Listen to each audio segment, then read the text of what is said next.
মধ্যপ্রাচ্যের যুদ্ধ পরিস্থিতির কারণে দেশে তেলের সরবরাহ সংকট ও মূল্য বাড়তে পারে এমন আশঙ্কায় রাজধানীসহ সারা দেশের পেট্রোল পাম্পগুলোতে উপচে পড়া ভিড় বাড়ছে।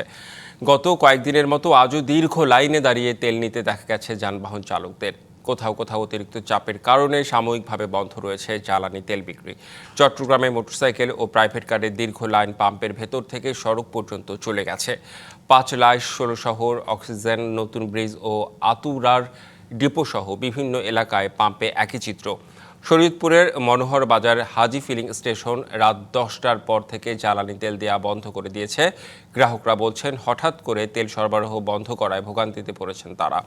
অতিরিক্ত তেল নেয়ার কারণে বিক্রি বন্ধ বলে জানান ফিলিং স্টেশনের কর্মচারীরা। খুলনার অধিকাংশ পেট্রোল পাম্প থেকে অতিরিক্ত তেল উত্তোলনের কারণে মজুদ শেষ হয়ে গেছে।